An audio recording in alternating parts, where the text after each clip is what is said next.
Hello everyone, welcome to learning Himachal. आज से हम शुरू करेंगे हिमाचल प्रदेश एडमिनिस्ट्रेटिव के प्रीवियस ईयर के पॉलिटी के क्वेश्चंस। ठीक है। सो जो भी पिछले 4-5 सालों में पॉलिटी से रिलेटेड हमारे से क्वेश्चन पूछे गए हैं उसको हम कवर अप करेंगे इस सीरीज़ में। ठीक है। और जो डिटेल में बताया जाएगा कि जो प्रीवियस ईयर में जो हमारे क्वेश्चंस है उसको डिटेल में पढ़ेंगे कि किस तरह के हमारे क्वेश्चंस बने हैं। ठीक है। कौन कौन से एरियाज़ है जहाँ से रिपीटेडली हमारे क्वेश्चंस जो है वो हमें बनते दिखाई दे रहे हैं। और साथ ही साथ मैं आप लोगों से कुछ और चीज़ें भी शेयर करना चाहती हूँ। जो लर्निंग हिमाचल है, ठीक है, उनके जो अपने कोर्सेज़ है, जैसे कि 2024 के लिए अगर आपको प्रिपरेशन करनी है एचएएस की तो वो भी आप हमारे साथ कर सकते हो। यहाँ पर जो आपकी तैयारी की करवाई जाएगी वो प्रीलिम्स की, मेंस की, ठीक है, प्रॉपर एक तैयारी करवाई जाएगी। प्रीलिम्स, मेंस, इंटरव्यू तक प्रॉपरली आपको गाइड किया जाएगा। सेकंड जो है वो है क्रैश कोर्स 2023 के लिए। देखिए अभी तक कोई नोटिफिकेशन नहीं आई है एचएस की, सो हो सकता है कि मई एंड तक आपको जो नोटिफिकेशन है वो देखने को मिले और अगस्त सितंबर तक हमारा जो प्रीलिम्स है वो देखने को मिले। सो जो प्रीलिम्स की जो तैयारी है, ठीक है, एक क्रैश कोर्स करवाया जा रहा है लर्निंग हिमाचल के द्वारा, जो कि 6999 में करवाया जाएगा, जिसमें आपको प्रॉपरली जो एक फोकस्ड स्टडी है, ठीक है, प्रीलिम्स पर्सपेक्टिव से करवाई जाएगी। ठीक है। और प्रीलिम्स की टेस्ट सीरीज़ है वो भी आप 1499 में ले सकते हो। जो प्रीलिम्स की टेस्ट सीरीज़ है उसमें हम क्या करेंगे, जो आपको टेस्ट दिया जाएगा, जो भी बच्चे हमारे साथ जुड़े होंगे उनको उसका प्रॉपर एनालिसिस भी करके दिया जाएगा। एक जूम मीटिंग होगी, उसके थ्रू जो भी क्वेश्चंस डाले गए हैं वो क्यों डाले गए हैं, ठीक है, तो वो सब भी उसमें कवर अप करवाया जाएगा। और मेंस की टेस्ट सीरीज़ कोई लेना चाहता है तो 5999 की है। एचपीजी के, किसी को एचपीजी के ही अगर पढ़ना है, ठीक है, तो वो उसका जो फुल कोर्स है, ठीक है, वो आपका 5999 का रहेगा। और सी सैट, देखो सी सैट भी एक बहुत इंपॉर्टेंट रोल प्ले करता है। बहुत सारे बच्चे सी सैट में फ़ेल हो जाते हैं, उनका जीएस होता है वो बहुत स्ट्रॉन्ग रहता है, पर जो सी सैट है उसमें वो फ़ेल हो जाते हैं। तो सी सैट का भी कोर्स है जो कि आपका अगेन 5999 का है। सो ये लाइव जूम क्लासेस रहेगी, ठीक है। और जैसे कि कोई वर्किंग है, ठीक है, तो ये जो क्लासेस रहेगी अकॉर्डिंग टू स्टूडेंट्स की मॉर्निंग इवनिंग जो प्रेफरेबल रहेगा, जो मैक्सिमम स्टूडेंट्स बोलेंगे उसके अकॉर्डिंगली हम अपनी क्लासेस को शेड्यूल करा करेंगे। तो ये हमारे कोर्सेज़ है। अगर आपको लगता है कि अगर आपको क्वालिटी एजुकेशन चाहिए, टू द पॉइंट, ठीक है, फोकस्ड एक जो स्टडी अगर आपको करनी है, सो आप हमारे साथ जुड़ सकते हो। बहुत ही अफोर्डेबल हमारे प्राइजेस है और जो टोटल सीट्स भी है वो भी लिमिटेड है। इससे ज़्यादा हम सीट्स भी नहीं रखेंगे। अगर 50 स्टूडेंट्स हमारे पास कंप्लीट हो जाएंगे तो हम उतने ही स्टूडेंट्स को लेंगे, क्योंकि हमारा टारगेट क्वालिटी एजुकेशन है कि जो भी बच्चा हमारे से जुड़े हम हर एक स्टूडेंट को वो क्वालिटी दे पाए। ठीक है। सो जो हमारा सीट्स है वो 50 ही रहेगी, इससे ज़्यादा बिल्कुल भी नहीं होने वाली है। और जो कॉन्टैक्ट नंबर है वो ये गिवन है। अगर आपको कोई क्वेरी होगी, कुछ पूछना होगा तो आप हमें इन नंबर्स पर कॉल कर सकते हो। सो शुरू करते हैं आज का सेशन। तो ये जो क्वेश्चन है ये आपका पूछा गया है 2020 के एचएस के एग्ज़ाम में। ठीक है। देखो क्वेश्चन बहुत सिंपल सा है, कोई डिफ़िकल्ट नहीं है। ठीक है। एचएस का ही ये क्वेश्चन है, पॉलिटी का प्रीवियस ईयर का, जिसमें आपसे पूछा है which leader was not the member of constitutional draft committee. बहुत सिंपल क्वेश्चन है। देखिए Jawaharlal Nehru, doctor B R Ambedkar, BL Mittar और मोहम्मद सादुल्ला। अब इसमें कोई प्रॉब्लम नहीं होनी चाहिए, क्योंकि जो हमारे ड्राफ्टिंग कमेटी के जो मेंबर थे, ठीक है, वो 7 थे। ठीक है, 7 जो मेंबर्स थे ड्राफ्टिंग कमेटी के, जिसके जो चेयरमैन थे वो थे हमारे BR अम्बेडकर जी। ठीक है। जो BL मित्तर जी है, BL मित्तर जी को रिप्लेस किया गया था N माधवा राव के द्वारा। ठीक है। इनकी जो है उनकी सही तबीयत नहीं थी तो इसीलिए इनको रिप्लेस कर दिया गया था N माधवा के द्वारा। ठीक है। और जो आपके है मोहम्मद सदुल्ला, ठीक है, ये भी आपके मेंबर थे। ठीक है। और साथ में जो और मेंबर्स थे हमारे इसके ड्राफ्टिंग कमेटी के, वो कौन कौन थे? वो थे हमारे N गोपालस्वामी, अलादी कृष्णा स्वामी अय्यर, KM मुंशी, ठीक है, TT कृष्णमाचारी। जो TT कृष्णमाचारी थे उनको भी उन्होंने रिप्लेस किया था DP खेतान को। ठीक है। तो ये जो 7 मेंबर्स थे हमारे कॉन्स्टिट्यूशनल ड्राफ्ट कमेटी के, ठीक है, जिसमें से कि 2 आपके हैं जिनको रिप्लेस किया गया था। तो ये 9 नेम्स हैं जो कि आपको याद करने हैं।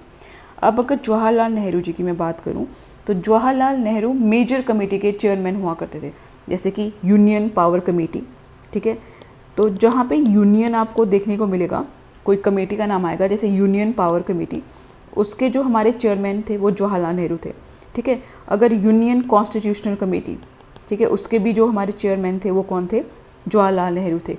एक स्टेट कमेटी थी, ठीक है, स्टेट कमेटी, तो उसके भी जो चेयरमैन थे वो हमारे जवाहरलाल नेहरू थे। तो ये भी पेपर में पूछा जाता है, जो ये कमेटी है, union power committee, union constitutional committee और स्टेट कमेटी, तो इसके जो चेयरमैन थे वो जवाहरलाल नेहरू थे। और ड्राफ्टिंग कमेटी के चेयरमैन बी.आर. अम्बेडकर जी थे। और बाकी आपके जो 7 मेंबर्स और जो मैंने आपको बताए, तो इसका जो गलत आंसर होगा वो कौन होगा, जवाहरलाल नेहरू, ठीक है।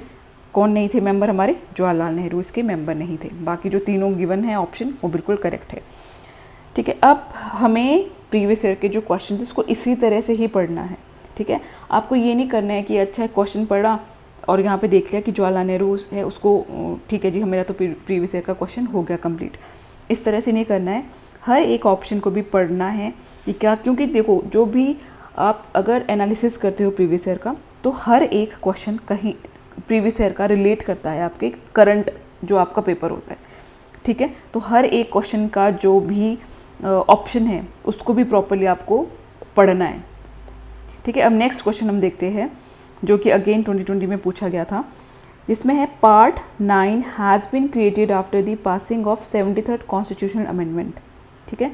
फिर है part 9A has been created with the passing of 74th constitutional amendment. फिर है आपका पार्ट 10th और पार्ट 10th A। अगर आपने 73rd और 74th कॉन्स्टिट्यूशनल अमेंडमेंट को अच्छे से पढ़ा होगा, और ये हमें पढ़ना भी पड़ेगा, ठीक है। जो हमारा 73rd कॉन्स्टिट्यूशनल अमेंडमेंट एक्ट है जो 1992 से रिलेट करता है, ये हमें बहुत अच्छे से पढ़ना भी पड़ेगा, क्योंकि ये रिलेट करता है हमारा पंचायत और म्यूनसिपैलिटी से।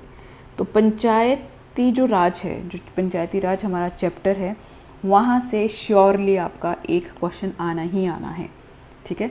सो ये आपको बहुत प्रॉपरली पढ़ के जाना ही जाना पड़ेगा। इसमें देखिए जो फर्स्ट जो स्टेटमेंट है वो स्टेटमेंट बिल्कुल करेक्ट है, क्योंकि जो पार्ट 9 है वो आपका क्रिएट किया गया था जब हमारा 73rd कॉन्स्टिट्यूशनल अमेंडमेंट एक्ट पास हुआ था, ठीक है। और जो रिलेट करता है, देखो पार्ट 9 जो है हमारा, ठीक है, ये हमारा पंचायत से रिलेटेड है, ठीक है। इसमें अगर आर्टिकल की मैं बात करूँ तो वो हमारे आते हैं 43, 243 टू 243O, ठीक है। इसके थ्रू हमारे कॉन्स्टिट्यूशन में ऐड हुआ था 11th शेड्यूल, ठीक है। अब इसमें आते हैं आपके पास 29 आइटम्स, ठीक है। इसी पंचायती जो 11th शेड्यूल है हमारा, उसमें हमारे पास कितने आइटम्स हैं, 29 आइटम्स, ठीक है। अब यही जब पंचायती राज जो है, इसका जो प्रैक्टिकल शेप हमें देखने को मिलता है वो हमें देखने को मिलता है आर्टिकल 40 में, ठीक है। तो अब ये स्टेटमेंट हमारे से पूछी गई है, लेकिन इसके साथ साथ जो मैंने आपको और पॉइंट्स बताए, ये भी आपको साथ ही साथ रिवाइज करने हैं कि ये भी इसी से ही रिलेटेड है। अब अगर मैं बात करूँ सेकंड स्टेटमेंट की, तो सेकंड स्टेटमेंट में क्या पूछा है आपसे, पार्ट 9A, ठीक है। पार्ट जो 9A है वो आपका रिलेट करता है म्यूनसिपैलिटी से, ठीक है। तो इसमें भी आपका क्या है, म्यूनसिपैलिटी से रिलेट करता है। इसके में आर्टिकल जो है आपके 243P से लेकर 243Z तक आते हैं, ठीक है। इससे ऐड हुआ था हमारे कॉन्स्टिट्यूशन में 12th शेड्यूल, ठीक है। कौन सा शेड्यूल, 12वां जो शेड्यूल है। और इसके अंदर जो फंक्शनल आइटम्स है वो कितनी है, 18th। तो ये जो 4-5 पॉइंट्स मैंने आपको बताए, देखिए पंचायती राज बहुत बड़ा चैप्टर है, ठीक है। और आपको बहुत अच्छे से इसको करके ही जाना चाहिए, ठीक है, क्योंकि आपको डेफिनेटली इससे जो क्वेश्चन है वो पेपर में देखने को मिलेगा। पर कुछ चीज़ें जो मैंने आपको बताई वो भी आप डेफिनेटली इसको करके जाओगे, तो इसका जो फर्स्ट और सेकंड जो स्टेटमेंट है वो हमारा बिल्कुल करेक्ट है।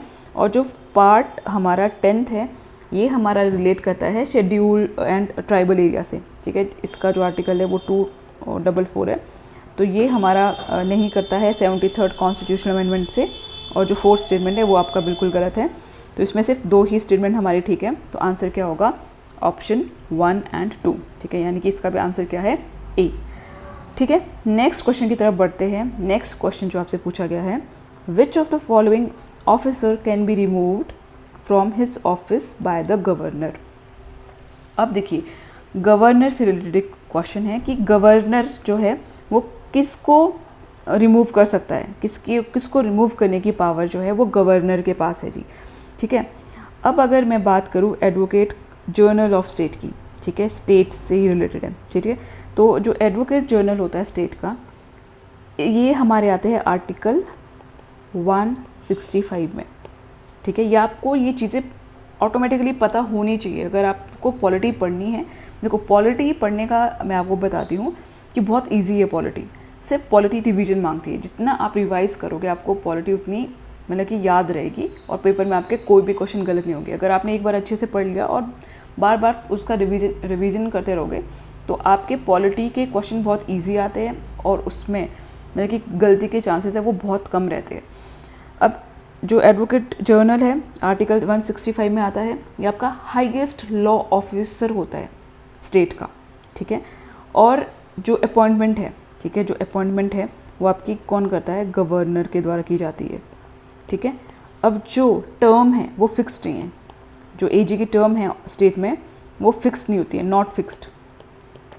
अब इसको जो रिमूव किया जाता है वो भी किसके द्वारा किया जाता है, गवर्नर के द्वारा ही रिमूव किया जाता है, ठीक है। तो जो हमारे से पूछा क्या है, यही पूछा है कि यहाँ पे ऑप्शन बताइए कि जिसको गवर्नर जो है वो रिमूव करता है। तो हमारा जो फर्स्ट है वही इसका आंसर होगा, क्योंकि जो एडवोकेट जर्नल ऑफ स्टेट होता है उसको रिमूव किया जाता है गवर्नर के द्वारा। अब अगर हम स्टेट इलेक्शन कमिश्नर की अगर मैं बात करूं तो स्टेट इलेक्शन कमीशन को रिमूव किया जाता है जिस प्रोसीजर से जो जज होते हैं हाई कोर्ट के, जो हाई कोर्ट के जो जज होते हैं उनको रिमूव किया जाता है, ठीक है। सो ये याद रखना कि जो स्टेट इलेक्शन कमिश्नर है उसको गवर्नर के द्वारा नहीं रिमूव किया जाता है, उनको किसके थ्रू रिमूव किया जाता है, जो हाई कोर्ट के जज होते हैं, जो प्रोसीजर उनके लिए बनाया गया है उसके थ्रू ही आपका स्टेट इलेक्शन कमिश्नर को रिमूव किया जाता है। अब जो जज होते हैं हाई कोर्ट के उनको प्रेसिडेंट के द्वारा रिमूव किया जाता है, ठीक है। उसमें भी काफ़ी सारी रिकमेंडेशन होती है, ठीक है। तो बस इतना याद रखना कि स्टेट इलेक्शन कमिश्नर को गवर्नर है वो नहीं रिमूव करता है, जो प्रोसीजर हाई कोर्ट के जज के लिए होता है वही फॉलो होता है। अब आता है मेंबर्स इसके स्टेट पब्लिक सर्विस कमीशन के, ठीक है। स्टेट पब्लिक सर्विस कमीशन के जो मेंबर्स हैं उनको जो रिमूव है वो गवर्नर नहीं करते हैं, ठीक है। इनको भी रिमूव कौन करते हैं, प्रेसिडेंट, ठीक है। तो जो भी स्टेट पब्लिक सर्विस कमीशन के जो मेंबर है, चेयरमैन है, उनको रिमूव किया जाता है प्रेसिडेंट के द्वारा। अब अगर थोड़ी सी इसके बारे में हम बात करें तो ये हमारे कौन से आर्टिकल में आते हैं, 315 से लेकर 323 तक, ठीक है। अगर टर्म की बात करते हैं हम इनके तो वो होता है 6 ईयर्स का, ठीक है। 6 ईयर्स का टर्म होता है और 62 ईयर्स मतलब कि जब तक ये 62 ईयर्स को या तो 6 साल हो जाए या फिर ये 62 ईयर्स की हो जाए, ठीक है। और यूपीएससी में अगर एज की मैं बात करूं, ठीक है, ये स्टेट पब्लिक सर्विस है, अगर यूपीएससी की बात करूं तो वहाँ पे 65 ईयर्स है, ठीक है। अब इनको जो रिमूव है वो कौन करेगा, वो प्रेसिडेंट ही करेगा, ठीक है। अब है आपका स्टेट ह्यूमन राइट कमीशन। देखिए स्टेट ह्यूमन राइट कमीशन जो है इनको जो अपॉइंट किया जाता है वो गवर्नर के द्वारा अपॉइंट किया जाता है। इनको भी जो रिमूव है वो गवर्नर के द्वारा नहीं किया जाता है, बट इनको अपॉइंट डेफिनेटली गवर्नर के थ्रू किया जाता है, ठीक है। गवर्नर इनको अपॉइंट करते हैं, जो मेंबर होते हैं स्टेट ह्यूमन राइट कमीशन के और जो चेयरमैन होता है, ठीक है। इसमें भी रिकमेंडेशन होती है, ठीक है, किसकी, जैसे चीफ मिनिस्टर हो गए, स्पीकर हो गए लोकसभा के, ठीक है, लोकसभा के नहीं सॉरी, जो स्टेट की जो लेजिस्लेटिव असेंबली होती है, ठीक है, स्पीकर हो गए, और जो अपोजिशन का जो लीडर होता है, ठीक है, होम मिनिस्टर हो गया, ठीक है। तो ये सब के सब की रिकमेंडेशन पे जो गवर्नर है वो जो स्टेट ह्यूमन राइट कमीशन है उसको अपॉइंट करता है, ठीक है। अगर किसी स्टेट में लेजिस्लेटिव काउंसिल है तो वहाँ की भी जो चेयरमैन है, ठीक है, और जो लीडर है अपोजिशन का वो उनकी रिकमेंडेशन पे जो है स्टेट ह्यूमन राइट कमीशन को अपॉइंट किया जाता है, लेकिन जो फाइनल जो अपॉइंटमेंट होती है वो गवर्नर के द्वारा की जाती है, ठीक है। अब इनकी जो टर्म रहती है वो रहती है 3 ईयर, ठीक है। जो मेंबर है स्टेट ह्यूमन राइट कमीशन के उनकी जो टर्म है वो है आपकी 3 ईयर्स, और ये 70 ईयर या फिर 70 ईयर इनमें से जो पहले हो जाएगा उसके बेस पे इनको जो है वो रिमूव किया जाता है। जैसे कि अगर 3 साल कंप्लीट क्या कर दिया किसी ने, या फिर किसी ने 70 ईयर्स को कंप्लीट कर दिया। अब इसको जो रिमूव है, उनको जो रिमूव भी कौन करते हैं, इनको प्रेसिडेंट, इनको भी किसके द्वारा रिमूव किया जाता है, प्रेसिडेंट के द्वारा। एक तरह से स्टेट इलेक्शन कमीशन को भी प्रेसिडेंट के द्वारा ही रिमूव किया जाता है, ठीक है। और स्टेट पब्लिक सर्विस कमीशन भी प्रेसिडेंट के थ्रू होता है, और जो स्टेट ह्यूमन राइट कमीशन है, इनके मेंबर्स को भी किसके द्वारा कौन रिमूव करता है, इनको प्रेसिडेंट के थ्रू ये भी रिमूव होते हैं। अब नेक्स्ट है हमारा question, by which time governor has to return an ordinary bill to the concern state legislative assembly for reconsideration. ठीक है, देखिए इसमें जो ऑप्शन है 1 मंथ, 2 मंथ, 6 मंथ है, नो टाइम लिमिट। तो इसका जो ऑप्शन करेक्ट है वो है नो टाइम लिमिट, क्योंकि अगर आप कोई भी बुक पढ़ोगे वहाँ पे इससे रिलेटेड कोई स्पेसिफिक पीरियड गिवन नहीं है, ठीक है, तो कोई टाइम लिमिट नहीं होती है, ठीक है। तो जो गवर्नर के पास जो एक ऑर्डिनरी बिल आता है, ठीक है, तो वो रिकन्सिडरेशन के लिए उसके पास कोई टाइम लिमिट नहीं है, ठीक है। लेकिन अगर फिर से जो स्टेट जो असेंबली है, ठीक है, जो स्टेट की लेजिस्लेटिव असेंबली है, वो फिर से उस बिल को लेके आती है, ठीक है, वो पास होके गवर्नर के पास जाता है, तो फिर जो गवर्नर है उसको कुछ ना कुछ उसके ऊपर रिकमेंडेशन देनी ही पड़ेगी। तो इसका करेक्ट आंसर है नो टाइम लिमिट। अब एक और क्वेश्चन है, ये आपका 2021 में पूछा गया था, जो हमारा 2022 में पेपर हुआ था। उसमें क्वेश्चन था, which article of the constitution of India bar a member of parliament from holding an office of profit under the government of India और the government of any state. ठीक है, अब जो ऑफिस ऑफ प्रॉफिट है इसको समझना पहले ज़रूरी है, ठीक है, कि ऑफिस ऑफ प्रॉफिट क्या होता है। ऑफिस ऑफ प्रॉफिट होता है कि, और इसको हम रिलेट करेंगे एमपी और एमएलए से। देखिए, अगर कोई एमपी और एमएलए किसी गवर्नमेंट के या फिर स्टेट के ऑफिस को क्या कर रहा है, ऑक्यूपाई कर रहा है, वहाँ से कुछ उसको जैसे कि कोई सैलरी, कोई भी जो प्रॉफिट है वो मिल रहा है, ठीक है, तो उसको क्या किया जाएगा, आर्टिकल, कौन सा आर्टिकल, 1021A या फिर आर्टिकल 191(1)A के थ्रू उसको क्या किया जाएगा, उसको जो है वो एमएलए या फिर जो भी एमपी है वो बना हुआ, वहाँ से उसको निकाल दिया जाएगा, ठीक है।